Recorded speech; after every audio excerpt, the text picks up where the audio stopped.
Ayo, segera download Quran Tadabbur, tafsir dalam genggaman Anda.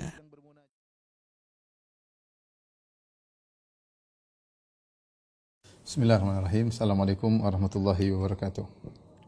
Alhamdulillahi ala ihsanih wa syukru lahu ala taufiqihi wa amtinani. Asyhadu an la ilaha illallah wahdahu la syarika lahu ta'ziman li sya'nih.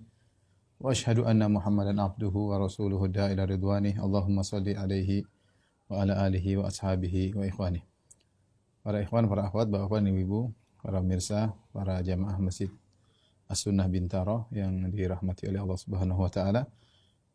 Kita melanjutkan bahasan kita masih pada perkara-perkara yang terjadi di padang mahsyar ya. Dan sekarang kita akan bahas tentang haudun Nabi sallallahu alaihi wasallam, tentang telaga Nabi sallallahu alaihi wasallam. Telaga Nabi sallallahu alaihi wasallam ya. Muqaddimah ya.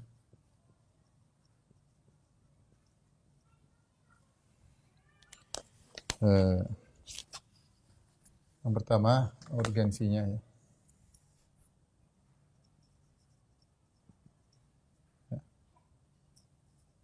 Yaitu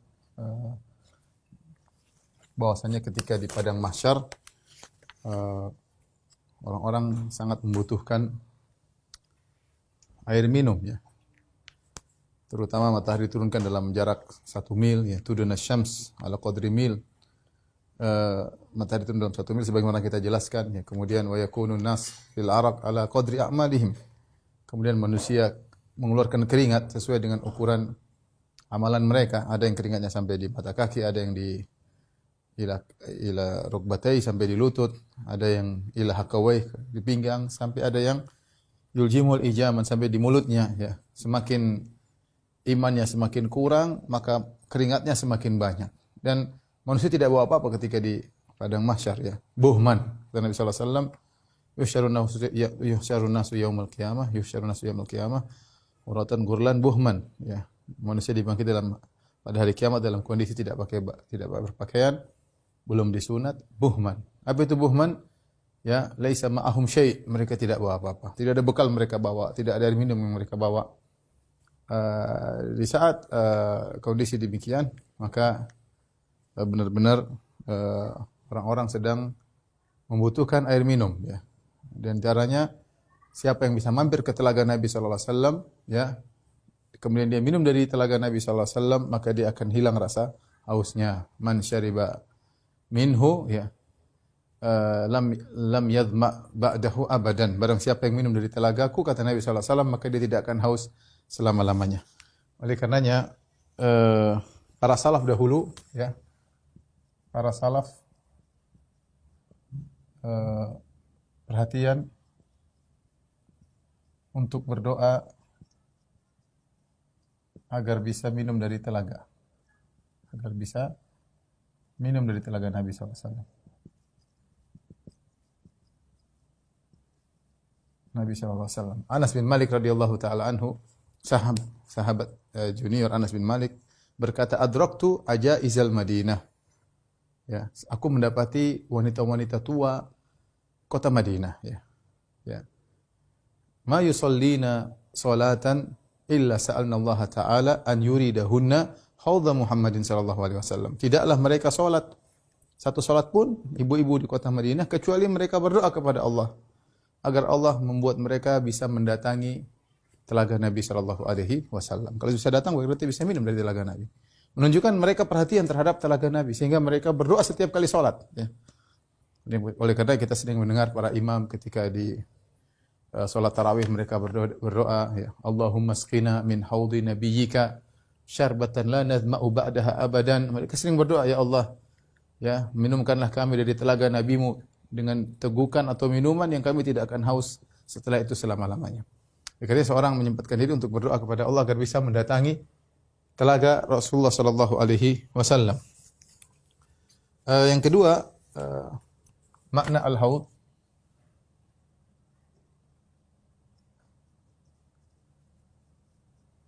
Al-haud yaitu tempat berkumpulnya, tempat majma'ul ma', tempat berkumpulnya air. Tempat berkumpul air ya. Yang banyak ya. Kalau bahasa kita ya, danau, ya. Danau atau telaga, ya. Jelas maknanya al-haud, ya. Adapun dalil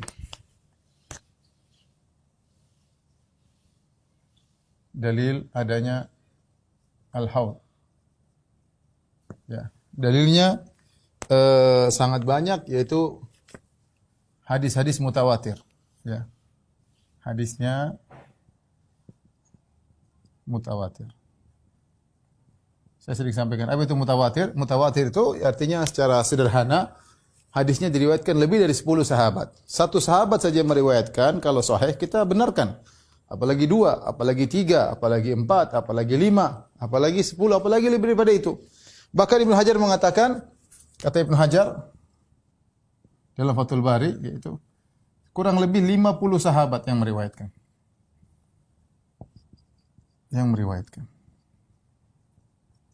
Bahkan Ibnu Hajar menyebutkan, ada sebagian ulama yang menyebutkan sampai 80 sahabat yang meriwayatkan tentang adanya telaga Nabi sallallahu alaihi wasallam. Hal ini menunjukkan Nabi sering mengulang-ulang. Oleh karenanya ketika ada seorang datang kepada Abu Barza Al-Aslami, dia mengatakan bu'istu ilaika li as'alaka. Hal sami'ta Rasulullah sallallahu alaihi wasallam as'alaka anil haud. Aku diutus untuk bertanya kepada engkau tentang telaga Nabi sallallahu alaihi wasallam. Hal sami'ta Rasulullah sallallahu alaihi wasallam yadhkuru fihi syai'an? Apakah engkau wahai sahabat Abu Barzah, sahabat Nabi Abu Barzah Al-Aslami radhiyallahu anhu, apakah engkau mendengar Nabi pernah menyebut tentang telaga Nabi sallallahu alaihi wasallam, yaitu hadis, kau pernah dengar? Kata dia, "Na'am, aku dengar. La marrah, bukan sekali aku dengar. Wala sintain, bukan 2 kali, wala salasan. Wala arba'an wala khamsan." Saya bukan dengar dari Nabi bukan cuma sekali, bukan cuma 2 kali, bukan cuma 3 kali, bukan cuma 4 kali, bukan cuma 5 kali. Kemudian beliau berkata, "Man kafara bihi la sakahullahu minhu." Barang siapa yang mendustakan telaga Nabi, semoga Allah tidak kasih dia minum dari telaga Nabi sallallahu alaihi wasallam. Summa kharaja muqdaban, kemudian dia keluar dalam kondisi marah. Ya, Abu Barzah Al-Aslami radhiyallahu anhu menunjukkan bahwasanya beliau memahami bahwasanya, atau dia menjelaskan radhiyallahu anhu bahwasanya Rasulullah SAW sering menyebut tentang haud berulang-ulang. Makanya wajar jika yang meriwayatkan sampai 50 sahabat. Makanya seorang ahli hadis mengatakan mimma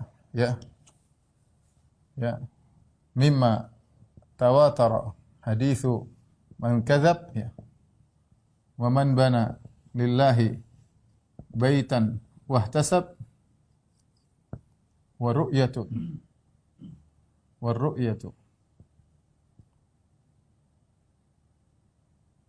wasyafa'atu wal haudu wal mashu ala al khuffaini wa hadhihi ba'du. Kata seorang penyair, di antara hadis-hadis yang mutawatir yang diriwayatkan dari lebih dari 10 sahabat, hadis man kadzab, ya, hadis tentang barang siapa berusaha atas namaku, siapkanlah kaplingnya di neraka. Wa man banillahi masjidan wahtasab, kemudian hadis yang mutawatir juga, barang siapa yang bangun masjid, rumah karena Allah dan cari pahala, maka Allah akan bangunkan baginya istana di surga. Kemudian hadis tentang ru'yah yang diriwayatkan lebih dari sekitar 26 sahabat. Wasyafa'ah juga yang diriwayatkan juga banyak.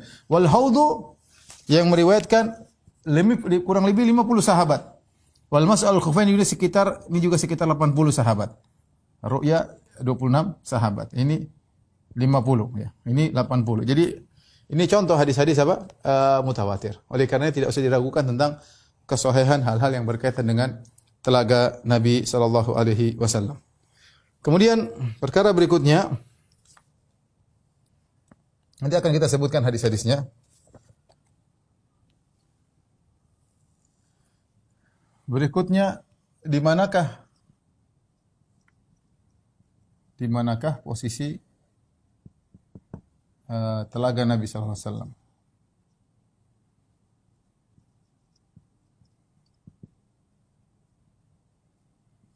Ada khilaf di kalangan para ulama, secara umum ada 2 pendapat, bahkan ada 3 pendapat, tapi yang disebut oleh Ibnu Hajar rahimahullah dalam Fathul Bari ada 2 pendapat, ya. Yang pertama, bahwasanya telaga Nabi sallallahu alaihi wasallam sebelum Sirat. Itu di padang mahsyar.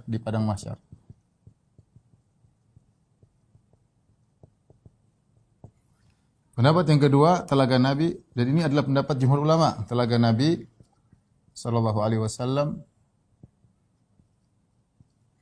setelah sirat.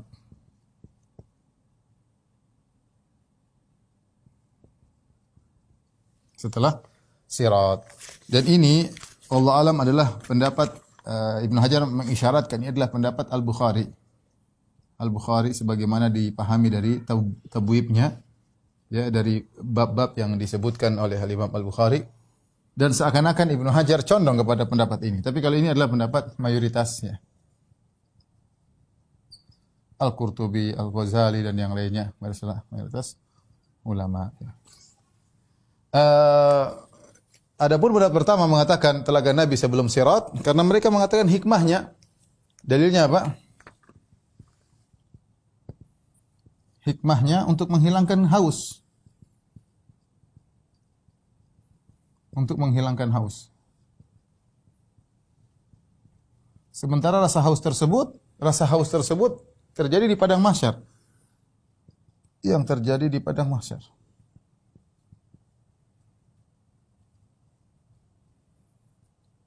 Kemudian yang kedua, dalam hadis disebutkan ada yang diusir dari telaga. Ini menunjukkan terjadi sebelum sirat, karena kalau setelah sirat, semua yang lolos sirat pasti masuk surga, enggak mungkin ada lagi yang diusir, karena semua yang berhasil lewat sirat dia pasti masuk surga, ya. Itu menunjukkan bahwasanya karena dalam hadis disebutkan, kata Nabi, ada orang datang kepada telagaku, ya. Nabi mengenal mereka, tiba-tiba mereka dihalau, diarahkan ke neraka jahanam, ya. Nabi mengatakan, usayhabi, mereka adalah sahabatku. Dikatakan kau tidak tahu apa yang mereka lakukan setelah engkau meninggal dunia. Akhirnya dibawa ke neraka jahanam. Jadi itu tidak mungkin terjadi setelah sirat. Itu terjadi sebelum sirat. Maka ini dalil yang kuat, ya, menunjukkan bahwasanya telaga sebelum sirat. Adapun pendapat yang mengatakan telaga setelah sirat, mereka di antara dalil yang paling kuat, Nabi mengatakan man syariba minhu, ya, man syariba minhu lam yazma, ya, ba'dahu abadan.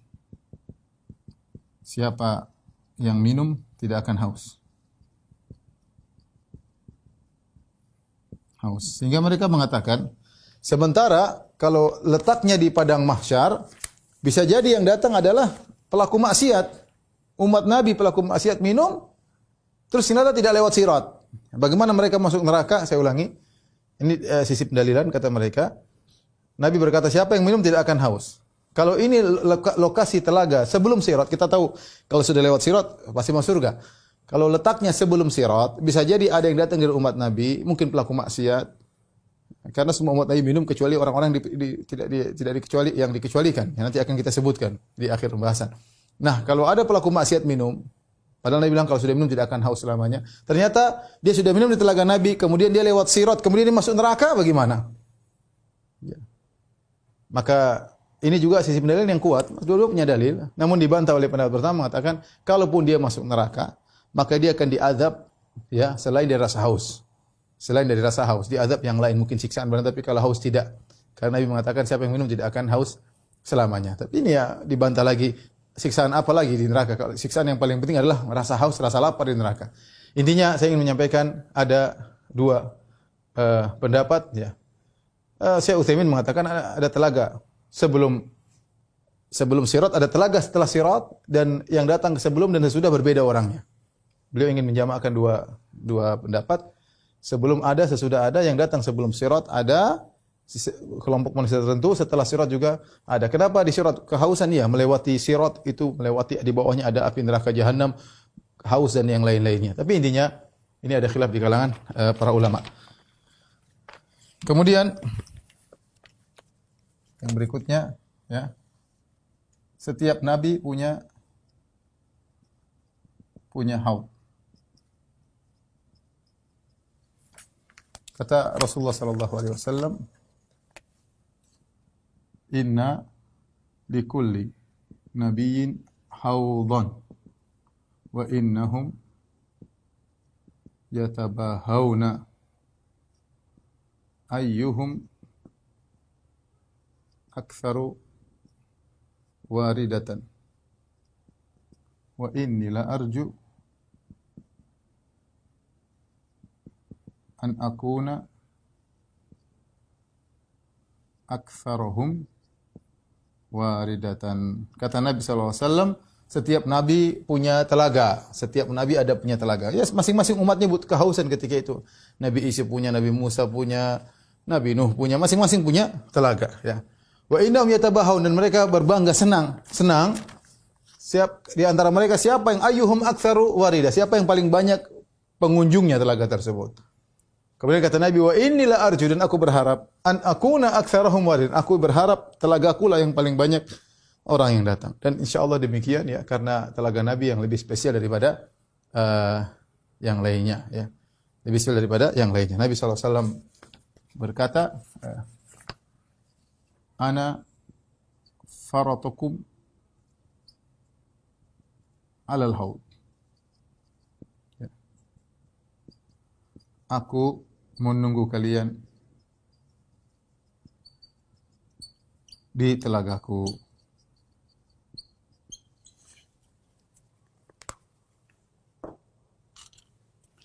Al-farat ya, makna farat ya, yaitu man taqaddama ala ghairi. Namanya farat itu artinya yang datang duluan.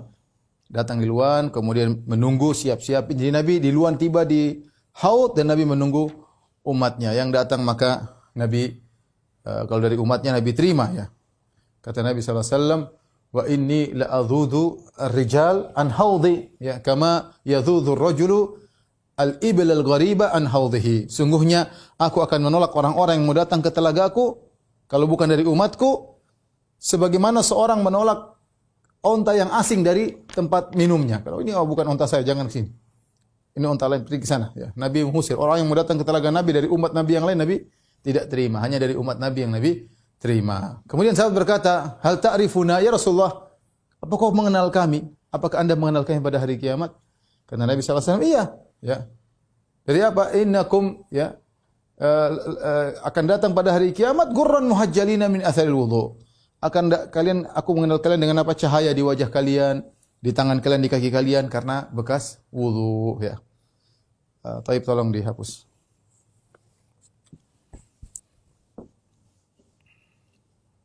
Taib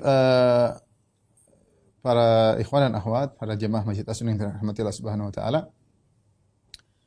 Secara umum kaum muslimin meyakini adanya haud. Kecuali sekelompok orang yang menolak haud, itu Mu'tazilah. Sebagian Mu'tazilah menolak bahwasanya haud tidak ada ya. Mereka tidak meyakini. Ini karena kejahilan mereka ya. Karena sebenarnya haud hadisnya mutawatir ya. Ini dilakukan oleh sebagian orang Mu'tazilah. Seperti Al-Qadhi Abdul Jabbar dalam kitabnya Syarah Al-Usul Khamsah menolak hadis-hadis ru'yah. Kata dia, Allah tidak dilihat di akhirat. Kenapa? Hadisnya ahad. Hadisnya ahad. Ya, ini kalau hadis ahad mereka tolak.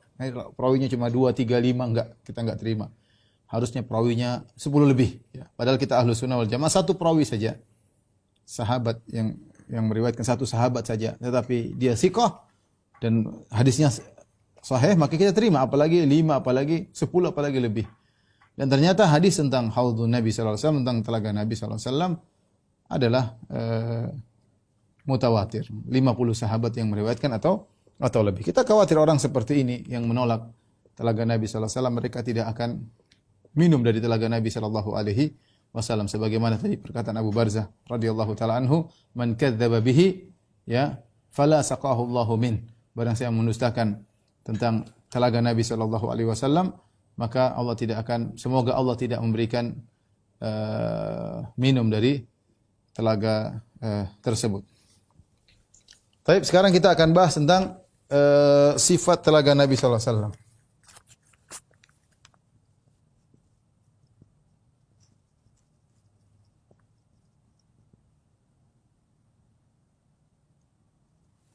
Sifat-sifat telaga Nabi sallallahu alaihi wasallam, ya. Nabi sallallahu alaihi wasallam mensifati, pertama adalah tentang luasnya. luasnya. Nah, ketika Rasulullah SAW menjelaskan tentang luas telaga Nabi SAW, ada dua metode yang Nabi sebutkan. Pertama, pendekatan waktu, pendekatan jarak tempuh, waktu tempuh.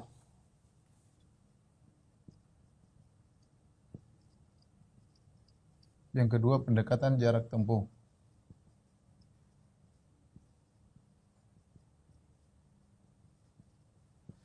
Seperti pendekatan waktu tempuh, ya, Nabi sallallahu alaihi wasallam ya bersabda, haudhi, misalnya kata Nabi sallallahu alaihi wasallam, haudhi masiratu syahrin, telagaku sebulan perjalanan, ya. Telagaku yaitu lebarnya atau panjangnya, lebarnya sebulan perjalanan. Sebulan perjalanan. Ini pendekatan dengan waktu. Adapun pendekatan jarak tempuh, maka Nabi menyebutkan beberapa pendekatan, seperti misalnya Nabi SAW pernah berkata, ya,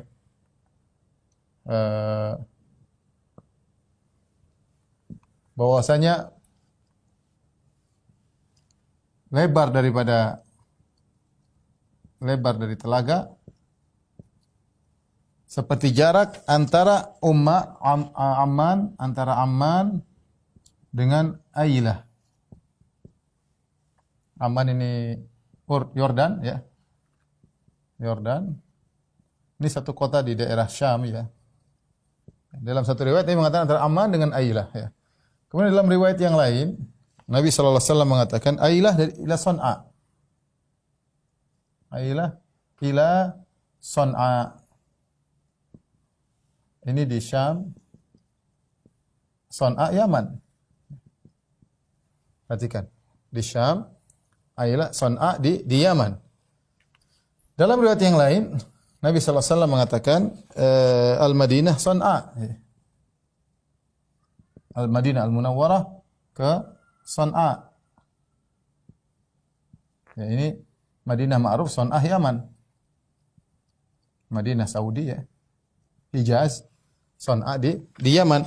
Kemudian juga dalam riwayat yang lain Nabi sallallahu alaihi wasallam mengatakan Ailah ila Juhfah. Juhfah dekat Mekah. Juhfah dekat Mekah. Tempatnya miqat salah satunya. Ini Juhfah, sekitar 200 km dari Madinah, ya. Sekitar kurang lebih 200 km dari Madinah. Baik.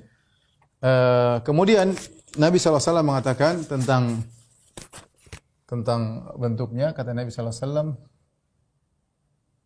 tuluhu wa arduhu sawa. Tuluhu tuluhu arduhu sawa. Tuluhu mithlu ardihi wa zawayahu sawa. Kata Nabi SAW, panjang sama dengan lebarnya, kemudian sudut-sudutnya sama.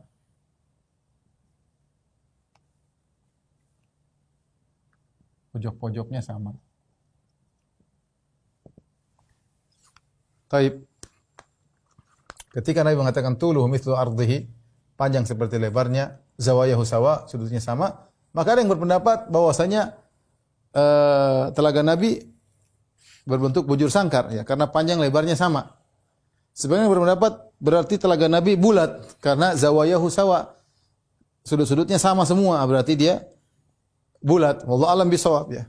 Ada yang berpendapat bujur sangkar, yang mengatakan bulat. Nah, bagaimana dengan ini? Terus jarak yang sebenarnya mana? Ketika Nabi mengatakan Auman Ailah, Ailah Son'a, Madinah ke Son'a. Ini jaraknya beda-beda. Antara ini dengan ini tidak sama dengan antara ini dengan ini. Antara ini dengan ini tidak sama dengan ini. Terus bagaimana mengkompromikan dua perbedaan-perbedaan ini? Ya. Maka ada dua pendapat di kalangan para ulama.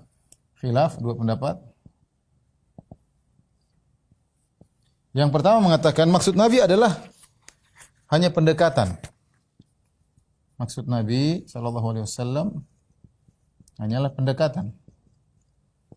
Maksudnya yang penting jauh. Yaitu sangat jauh jaraknya. Dan Nabi mengatakan kota ini tergantung yang bertanya. Tadi sudah disebutkan Nabi berulang-ulang bercerita tentang Haud, tentang telaga Nabi. Kemungkinan yang dihadapi Nabi adalah orang Syam, maka Nabi bilang, oh seperti kota ini, kota ini. Kemungkinan yang dihadapi Nabi adalah orang Yaman, Nabi mengatakan, oh seperti Son'a ke Madinah. Kemudian Rasulullah hadapi orang Jufa, oh seperti Jufa ke sana. Jadi intinya hanyalah pendekatan. Ya, ini jaraknya tentu beda, tetapi hanyalah pendekatan. Nabi ingin menjelaskan bahwasanya jaraknya sangat jauh. Telagaku sangat luas, cukup bagi kaum muslimin untuk minum dari situ. Ya. Kemudian pendapat yang kedua, mereka mengatakan zahirnya ya. Zahirnya memang berbeda. Tapi memang Allah menambah luas telaga Nabi sallallahu alaihi wasallam. Artinya yang paling dekat misalnya dari mana? Dari Amman ke Ailah. Nabi pertama menjelaskan telagaku dari Amman ke Ailah. Kemudian Allah kabarkan ternyata telaga Nabi diluaskan lagi, makanya Nabi kabarkan jarak yang lebih jauh.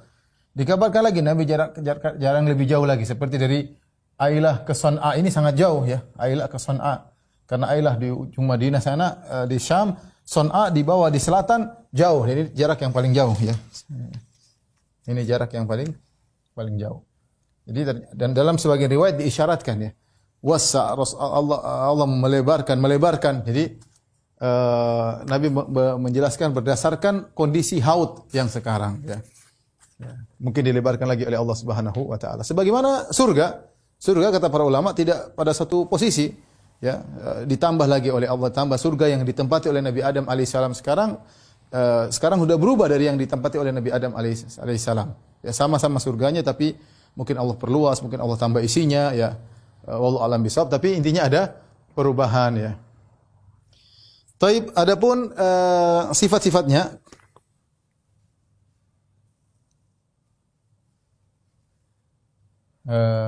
di antaranya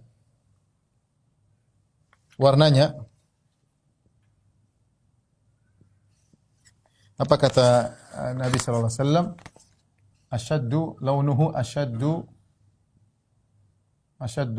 bayadan min ats-thalj. Ya. Lebih putih daripada salju atau es. Dalam riwayat yang lain minal laban, lebih putih daripada susu. Ini warnanya. Adapun rasanya kata Nabi sallallahu alaihi wasallam, ahla minal asal. Ahla minal asal, yaitu lebih manis daripada madu.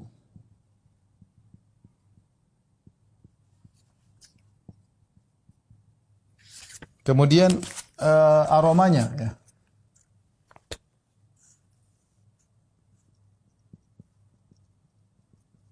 Aromanya ya. Yaitu lebih daripada rihil misik, lebih harum daripada minyak kasturi. Aroma minyak kasturi. Kita tahu ada minuman yang enak tapi baunya biasa, ada minuman yang lezat, baunya juga menyenangkan ya. Kemudian di antaranya sumber airnya.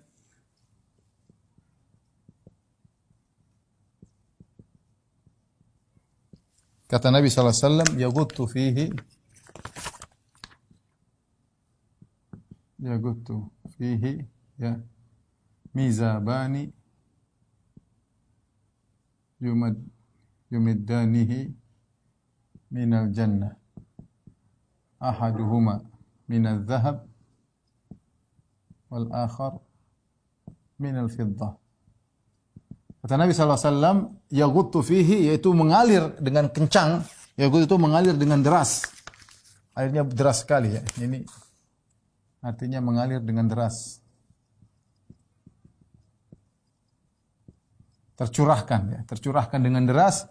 Dua mizab, mizab itu talang, dua talang seperti kalau kita di Ka'bah ada talang. Talang itu namanya mizab.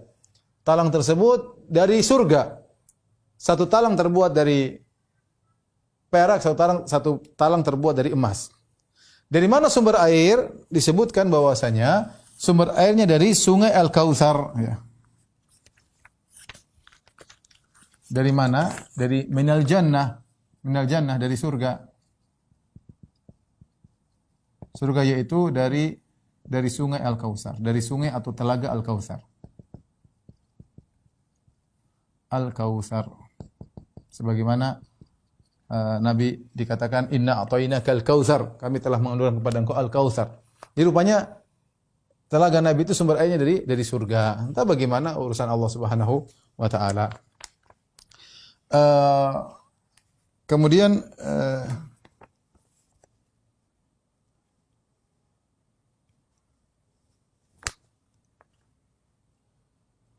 selanjutnya ya. Yang pertama kali datang kepada telaga ya.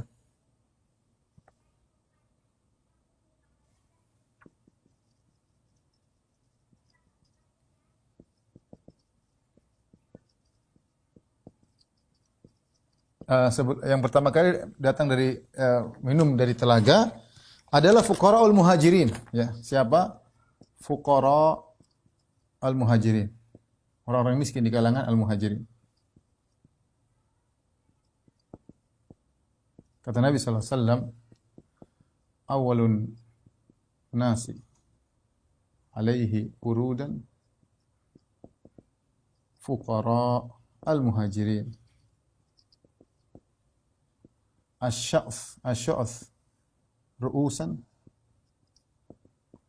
ad-dunus thiyaban la yankihuna al-mutanaimat wala yuftahu lahum abwabus sudad. Oh, kama qala Nabi sallallahu alaihi wasallam. Kata Nabi sallallahu alaihi wasallam, yang pertama kali minum dari telagaku siapa? Fuqara'ul muhajirin, orang-orang miskin dari kalangan muhajirin. Bagaimana sifat mereka? Kata Nabi, asy'ath ru'usan, yaitu rambutnya semerawut. Saking miskinnya, ya bukan mereka tidak rapi, mereka saking miskinnya. Lihat bagaimana para sahabat sampai para ulama membahas bagaimana solat dengan satu kain saja. Karena ada di antara mereka cuma satu kain saja diputar-putar kemana-mana itu kainnya. Bagaimana solat dengan satu kain sampai dibahas oleh para ulama karena dahulu saking miskinnya para sahabat. Ya. Sampai kita bagaimana seorang ketika mau menikah, ketika ada seorang wanita menawarkan dirinya kepada Nabi, kemudian Nabi tidak mau, akhirnya sahabat mengatakan, ya Rasulullah kalau anda enggak mau buat saya. Kata Rasulullah, sudah nikahi, kau punya apa? Saya punya sarung. Sudah, pakai sarung. Jadikan mahar. Kata dia, tapi sarung saya cuma satu. Kalau saya kasih dia, saya enggak punya sarung. Bayangkan. Jadi, mereka bukannya komproh, tetapi karena memang tidak punya kemampuan untuk mengatur rambutnya. Ya, tidak seperti kita. Itu rambut semerawut. Penuh dengan debu. Kemudian, adunu susyaban. Baju kumal. Kemudian sifat berikutnya la yankihuna mutanaimat. Tidak menikah dengan wanita-wanita yang apa ya bahasa kita? Yang apa? Yang bersihan, yang orang kaya, wanita-wanita yang kaya ya. Yang bening-bening kalau bahasa kita ya. Yang mutanaimat wala yuftahu lahum abwabus sudad, tidak dibukakan pintu kalau bertamu. Maksudnya orang ya pinginnya bangga kalau yang bertamu orang kaya, orang miskin ya nanti enggak usah dibukain, nanti aja lah lain kali. Sebagian orang seperti itu.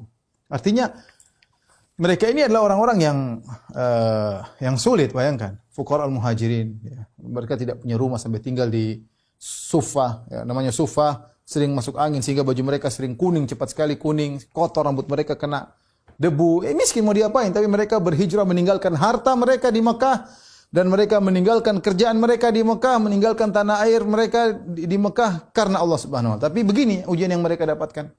Rambut mereka semrawut penuh dengan debu, baju mereka kotor, baju mereka kumal, tidak pernah menikah dengan wanita-wanita yang kaya, ya, mereka yang susah-susah juga seperti dia. Kemudian kalau pintu tidak dibuka karena bukan orang kaya. Kenapa mereka lebih dahulu minum dari telaga? Kata Ibnu Taimiyah rahimahullah dalam Majmu' Fatawa, bukan berarti mereka yang paling afdal, bukan. Ya. Bukan berarti orang miskin lebih afdal daripada orang kaya. Kalau gitu Ustaz, kalau saya mau minum dari telaga Nabi, saya miskin dulu, enggak. Tetapi orang miskin lebih utama untuk segera merasakan kenikmatan. Bila orang kaya, dia kaya lama di dunia. Ditunda aja nanti belakangan. Yang miskin dulu. Selama di dunia mereka tidak merasakan kenikmatan. Ada orang baru lahir sudah kaya. Ada teman saya bilang, si fulan ya baru lahir langsung kaya. Tidak ada proses, lahir langsung apa? Langsung kaya ya. Bapaknya kaya, sudah mau diapa lahir langsung sudah jadi anak orang kaya. Sampai mati kaya. Sampai mati kaya. Hidup selalu di rumah yang mewah, selalu dengan kenikmatan ya. Tidak pernah merasakan dari susah-susah, enggak ya. Ada orang yang memang dari awal lahir miskin dan mati juga miskin. Ya. Oleh karenanya mereka-mereka yang miskin ini ya lebih utama dahulu merasakan air dari telaga Nabi sallallahu alaihi wasallam agar mereka segera merasakan kenikmatan. Ya. Ada orang kaya belakangan bisa jadi orang kaya lebih tinggi kedudukannya dari orang miskin jika ternyata harta mereka gunakan di jalan Allah meskipun mereka terlambat minum. Ini sama halnya dengan masalah masuk surga. Innal fuqara yadkhulul jannah qabla al-aghniya bi 500 am. Sungguhnya orang-orang miskin masuk surga 500 tahun sebelum orang kaya. Kata para ulama bukan berarti Ibnu Hajar, Ibnu Taimiyah, mereka mengatakan bukan berarti orang kaya kedudukannya lebih rendah. Tapi mereka dulu belakangan ya. Tapi setelah dihisab ternyata orang kaya karena hisabnya panjang. Setelah dihisab ternyata amal mereka banyak untuk jalan Allah Subhanahu wa taala, meskipun mereka belakangan bisa jadi surganya lebih tinggi. Tapi ini kita serahkan di akhirat masing-masing. Diberi ujian kemiskinan bersabar, diberi ujian kekayaan dia banyak bersyukur kepada Allah Subhanahu wa taala. Saya lupa satu lagi di antaranya adalah jumlah cangkirnya. Kata Nabi sallallahu alaihi wasallam ada dua niyatihi kan nujum ya. Kan nujum, ka'ada di nujum. Seperti jumlah bintang-bintang di langit. Banyak. Kenapa jumlahnya banyak seperti di langit? Biar tidak rebutan. Biar tidak rebutan. Semua datang ke sana, sudah ada cangkir. Jangan khawatir, jangan kehabisan cangkir. Jangan kehabisan cangkir. Inilah telaga Nabi SAW. Mudah-mudahan kita semua diizinkan oleh Allah untuk minum dari telaga ini. Ada yang pernah bertanya, Ustaz, kalau saya berenang di telaga itu boleh nggak? Saya bilang, nanti kau kalau ketemu Nabi minta izin kalau mau berenang di telaga tersebut. Yang jelas, minum sudah buat kita kehilangan dahaga selama-lamanya. Tapi tolong dihapus.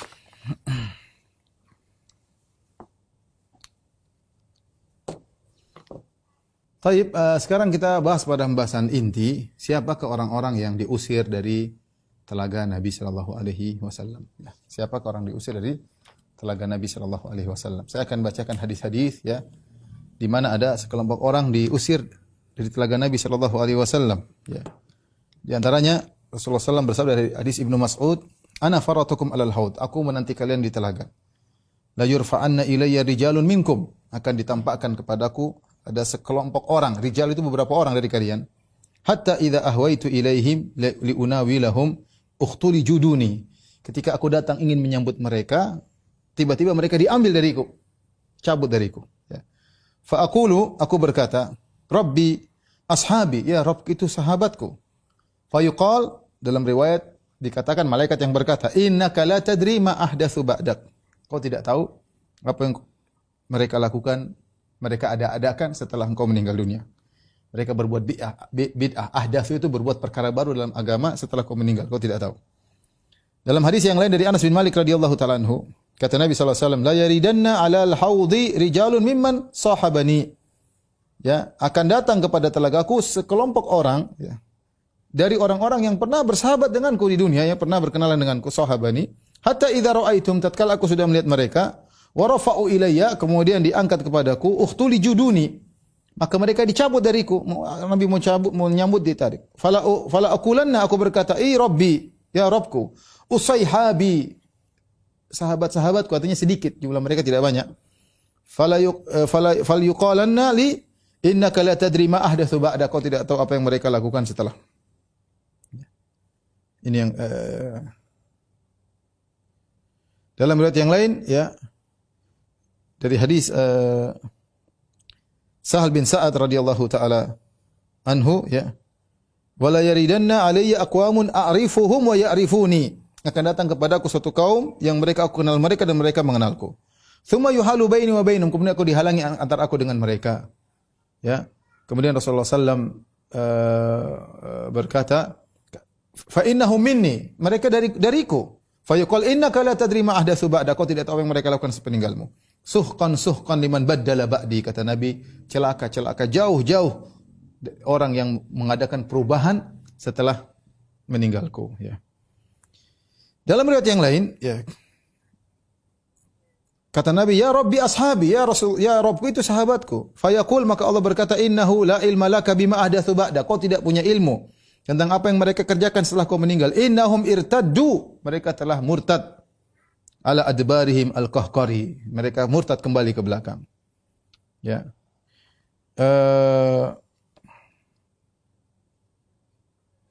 Dalam riwayat yang lain, bainama ana qa'imin al-haud idza zumrah, ketika aku sedang berdiri di telaga menanti umatku, tiba-tiba ada sekelompok orang. Hatta idza araftuhum kharaja rajulun min baini wa bainahum. Tatkala aku kenal mereka, tiba-tiba keluar salah seorang dari antara aku dengan mereka. Qala halum. Fakultu ila aina? Ayo kemari. Kemana? Ilan nar. Ternyata mereka tidak jadi ke telaga, dibawa ke neraka Jahannam. Taib. Hadis-hadis seperti ini banyak, ya. Hadis-hadis seperti ini banyak, ya. Taib.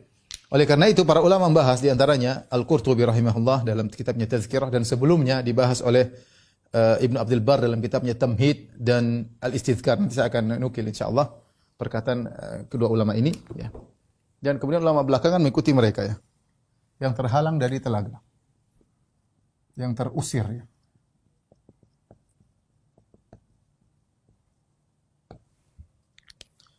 Yang pertama adalah orang-orang yang murtad. Yang murtad setelah wafatnya Nabi.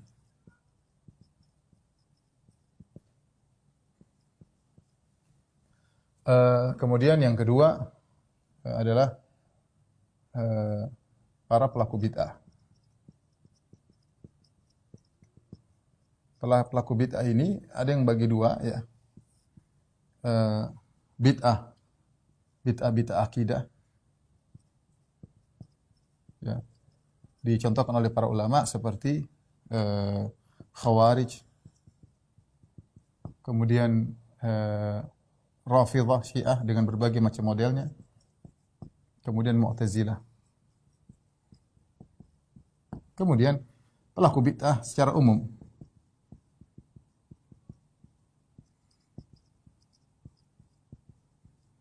Kemudian yang ketiga adalah orang-orang zalim.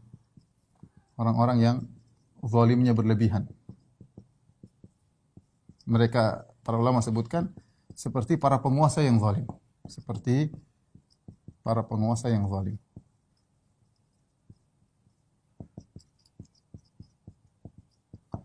Kemudian yang berikutnya adalah orang-orang pelaku maksiat. Orang-orang pelaku dosa besar yang tidak malu-malu menampakkannya, menganggap remeh, ya, dosa-dosa besar. Ini diantara perkataan para ulama tentang orang-orang yang terhalangi dari telaga. Taib. Adapun yang pertama, orang-orang murtad setelah wafatnya Nabi sallallahu alaihi wasallam, sebagian mengatakan mereka murtad, sebagian mereka mengatakan maksudnya orang munafik. Karena orang munafik Sebagiannya Nabi tahu, sebagian Nabi tidak tahu. Di antara yang Nabi tahu misalnya Abdullah bin Ubay bin Salul. Di antaranya ada orang munafik yang Nabi tidak tahu. La ta'lamuhum wa min ahli al-Madinati maradu 'ala nifaqi. La ta'lamuhum nahnu na'lamuhum. Ada orang-orang munafik di kota Madinah, kau tidak tahu dan kami mengetahui mereka. Itu Nabi sangka mereka sahabat, ternyata mereka adalah orang-orang munafik. Atau ini maksudnya orang-orang murtad, karena kita tahu setelah Rasulullah SAW wafat banyak orang murtad. Makanya kesibukan Abu Bakar ketika Rasulullah SAW wafat, muncul orang murtad, terutama orang-orang yang baru masuk Islam, yang berasal dari Arab Badui. Di antara mereka ada yang tidak mau bayar zakat, mengingkari wajibnya zakat, maka Abu Bakar menyerang mereka. Di antaranya ada yang mengikuti Musailimah al-Kadzdzab, nabi baru, diserangi oleh Abu Bakar. Di antara ada yang mengikuti Tulaihah, nabi baru, diperangi juga oleh Abu Bakar radhiyallahu taala anhu. Ada orang-orang yang murtad. Ya, di antaranya yang kenal dengan Nabi, Nabi kenal mereka. Ternyata setelah Nabi meninggal mereka murtad. Mereka murtad. Baik. Saya ingin sampaikan ini penting ya. Dalam riwayat banyak ya disebutkan rijal ya. Rijal. Disebutkan Usayhabi. Ya. Ada Rahat. Ada Zumrah. Ya, sekelompok orang ya. Ini di antara lafal-lafal ya yang menunjukkan sedikit yang Nabi kenal. Kenal yang akhirnya dihalangi dari telaga. Saya ingin menyampaikan ini lafal-lafal ini kenapa?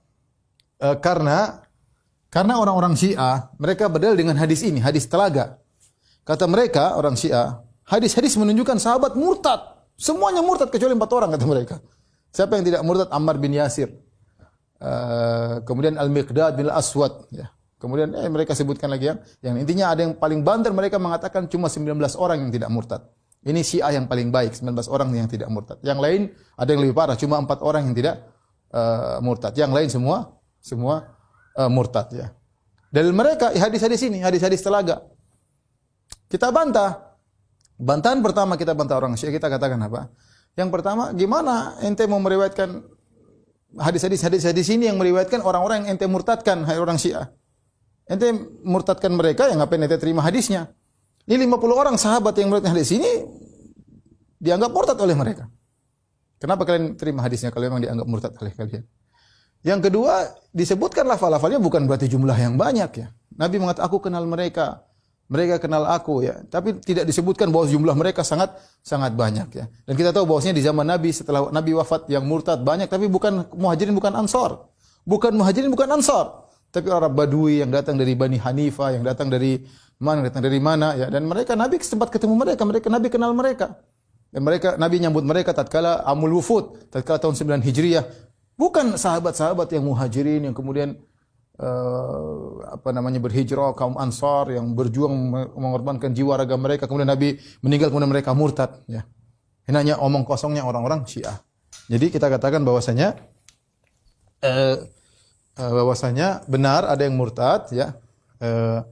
Tetapi bukan berarti sahabat seluruhnya. Ya ada beberapa orang, tidak banyak, sekelompok orang kata Nabi sallallahu alaihi wasallam, aku kenal mereka, dan tidak menunjukkan mereka Muhajirin dan Ansar. Baik, lihat terus bagaimana dengan hadis yang lain bahwasanya para sahabat masuk surga, banyak sekali kan. Jangan menabrak-nabrakan hadis. Kemudian ada pelajaran yang bisa kita ambil juga, pelajaran ya.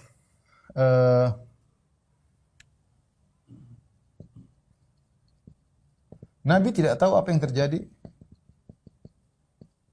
setelah wafat Nabi.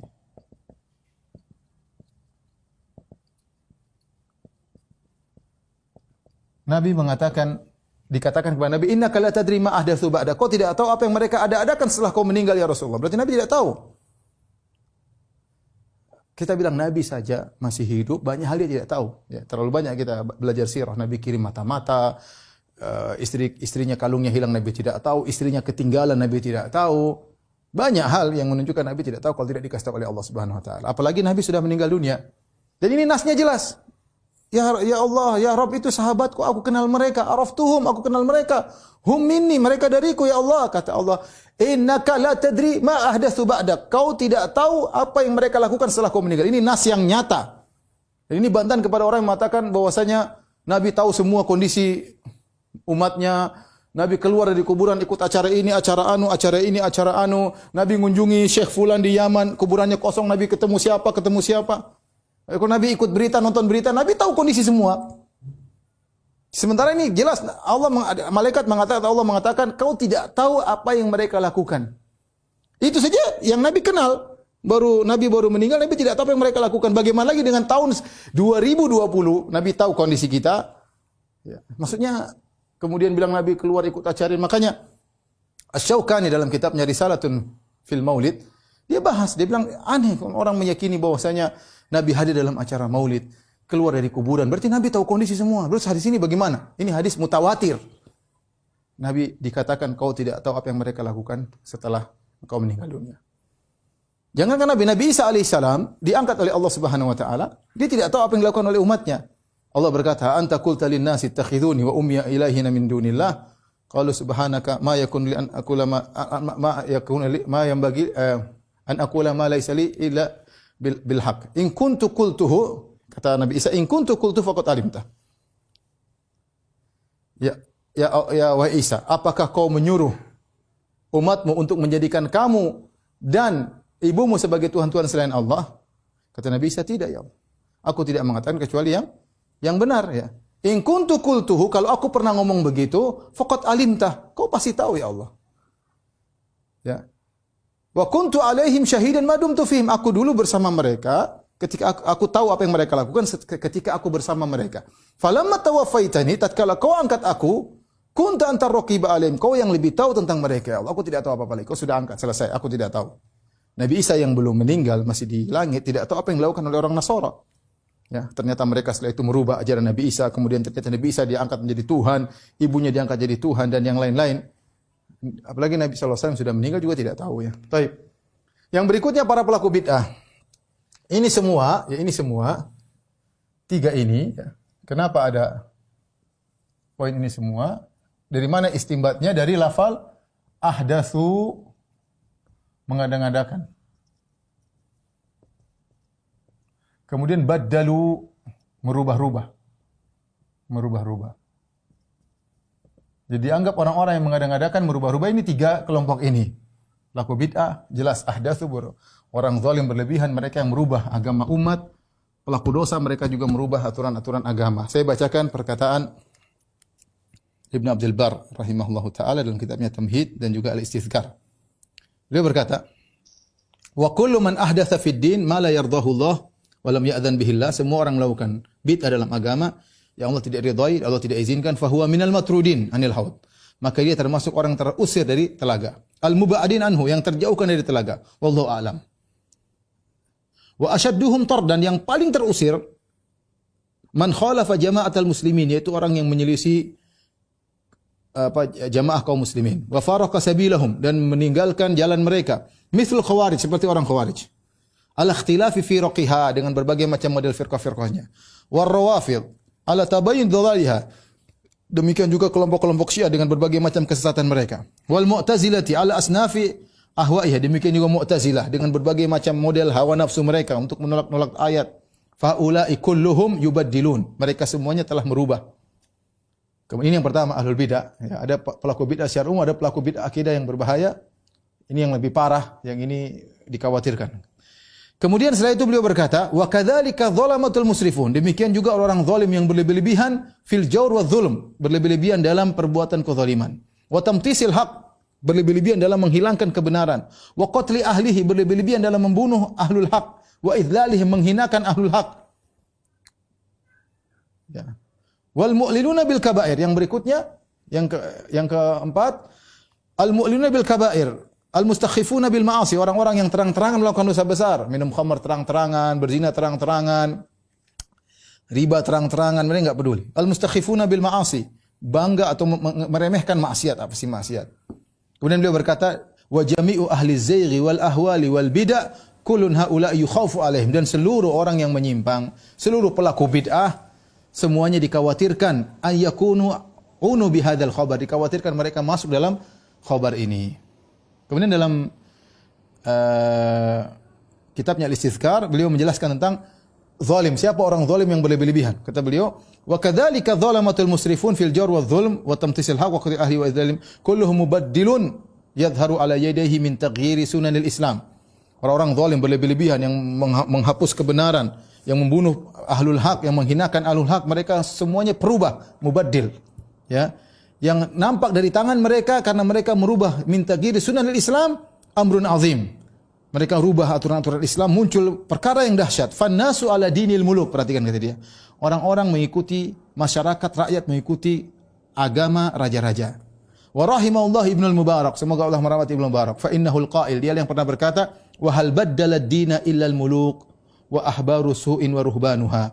Dan siapa lagi yang merubah agama ini kecuali para raja, para penguasa, ahbaru su' dan orang-orang alim yang buruk, wa ruhbanuha dan ahli ibadah yang buruk. Maka seorang waspada jangan sampai termasuk dari keempat model ini, karena mereka inilah yang akan diusir dari telaga Nabi sallallahu alaihi wasallam.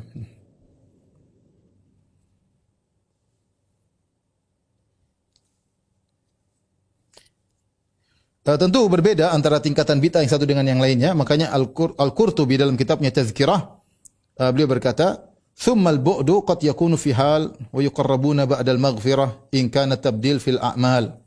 Ya, beliau mengatakan mungkin orang dijauhkan, setelah itu didekatkan, setelah Allah berikan ampunan jika ternyata perubahan tersebut dalam masalah amal, yaitu bid'ah-bid'ah amaliyah. Walam yakun fil aqaid, bukan bid'ah-bid'ah akidah.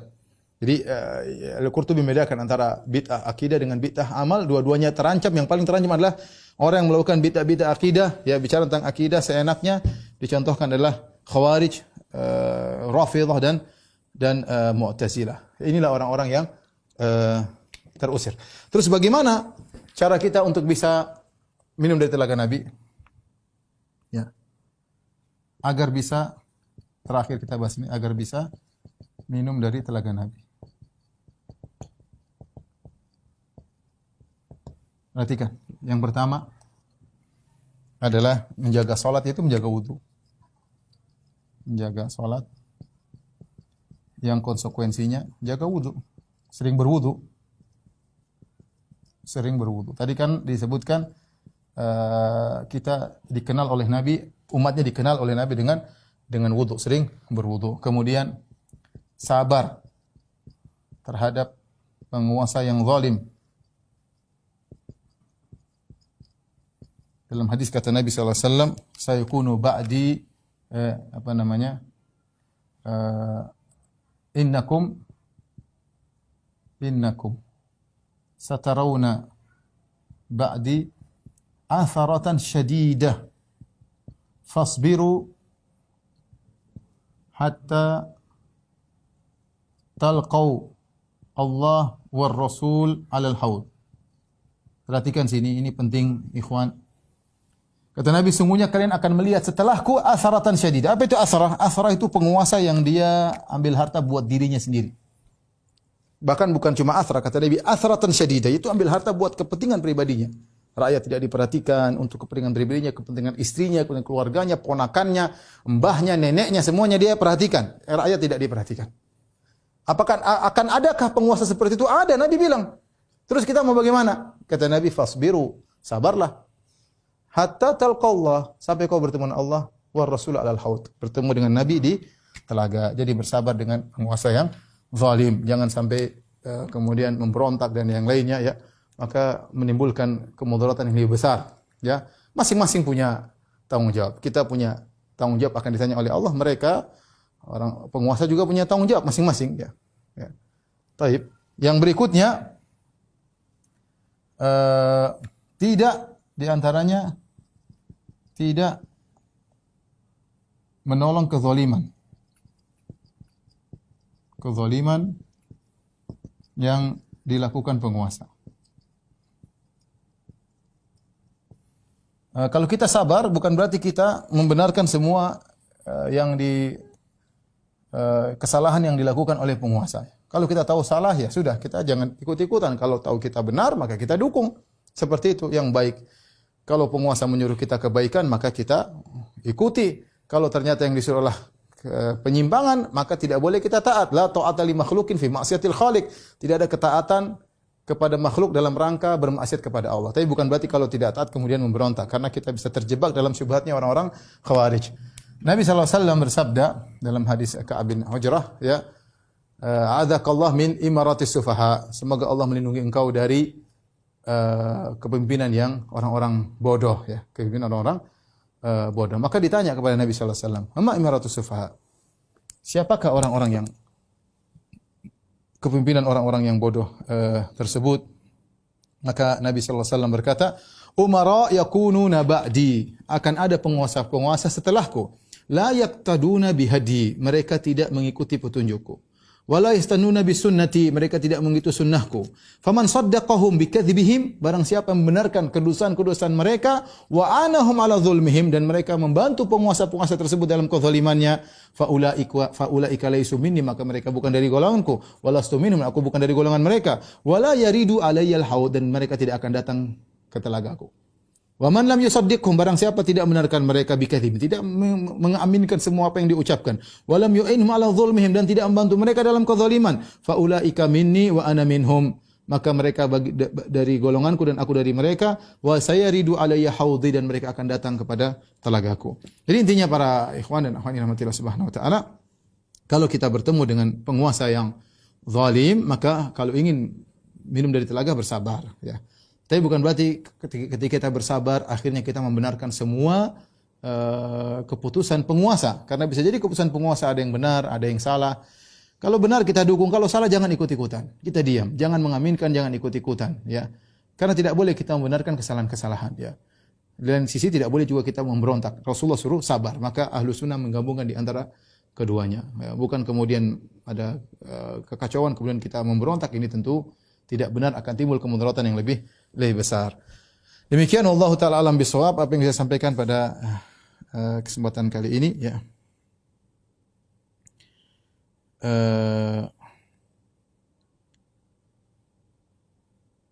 Saya rasa sampai di sini saja sudah cukup waktu. Insyaallah kita lanjutkan pekan depan insyaallah mengenai sirat, ya. Wabillahi taufiq wal hidayah. Assalamualaikum warahmatullahi wabarakatuh. Subhanakallah bihamdik asyhadu an la ilaha illa anta astaghfiruka wa atubu ilaik.